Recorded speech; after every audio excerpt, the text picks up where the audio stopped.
സുഹൃത്തുക്കളെ, ഞാൻ നിങ്ങളുടെ സുരേഷ് പെരുങ്ങള്ളൂരാണ്. ഞാനിന്ന് മനുഷ്യന് ഉപകാരപ്രദമായ ഒരു വീഡിയോയുമായിട്ടാണ് നിങ്ങളുടെ മുന്നിലേക്ക് എത്തുന്നത്. മലയോര നാട് ടി വിക്ക് വേണ്ടിയിട്ട് ഇന്ന് ചതുരപ്പുളി എന്ന് പറയുന്ന ഒരു ഫ്രൂട്ട് പരിചയപ്പെടുത്തുകയാണ്. ഇത് ധാരാളം ഔഷധ ഗുണങ്ങളുള്ള ഒരു ഫ്രൂട്ടാണ്. അത് കഴിച്ചാൽ നമ്മുടെ ശരീരത്തെ കൊളസ്ട്രോള്, കുറച്ച് പ്രഷറൊക്കെ നിയന്ത്രിക്കാൻ പറ്റുന്ന ഒരു ഫ്രൂട്ടാണെന്നാണ് മൊത്തത്തിൽ ഉള്ള ഒരു അഭിപ്രായം. ആ അഭിപ്രായം നിങ്ങളുമായി പങ്കുവയ്ക്കാനാണ് ഞാനിപ്പോൾ എത്തിയിട്ടുള്ളത്.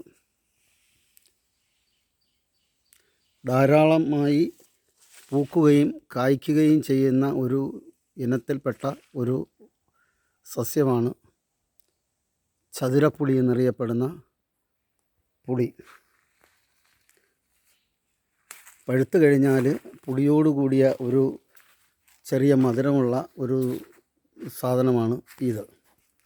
ഇത് കഴിച്ചാൽ നമ്മുടെ കൊളസ്ട്രോള് പൂർണ്ണമായും കുറയും എന്നാണ് അനുഭവസ്ഥരൊക്കെ പറയുന്നത്.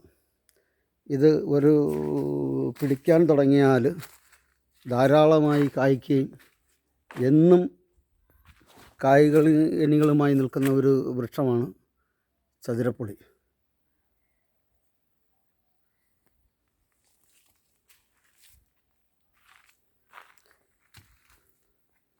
ഒരു റൗണ്ട് പൂത്ത് കായ്ച്ച് കഴിഞ്ഞാൽ ഉടൻ തന്നെ വീണ്ടും പൂത്തുകൊണ്ടേയിരിക്കും. അത് കായ്ച്ച് കഴിയുമ്പോഴത്തേക്ക് അടുത്ത പൂ വന്ന് കായാവും. നിരന്തരം പൂത്ത് കായ്ക്കുന്ന ഒരു വൃക്ഷമാണ് ചതുരപ്പുളി. ഇത് അത്യാവശ്യം നമ്മൾ പച്ചയ്ക്ക് നമുക്ക് കഴിക്കാം, അല്ലാതെ നമുക്ക് ഇത് ഉപ്പിലിട്ട് കഴിക്കാം. അങ്ങനെ പല രീതിയിലും ഇത് ധാരാളം ആളുകൾ കഴിക്കുന്നുണ്ട്. മാസത്തിൽ 1-2 കഴിക്കുന്നത് കൊണ്ട് ശരീരത്തിന് ഗുണമുണ്ടാകുന്ന ഒരു ഫ്രൂട്ടാണ്. കാണുന്നവരൊക്കെ 1, 2, 4 ഒക്കെ പറിച്ച് കഴിക്കുന്നവരുണ്ട്, പറിച്ചുകൊണ്ട് പോകുന്നവരുണ്ട്.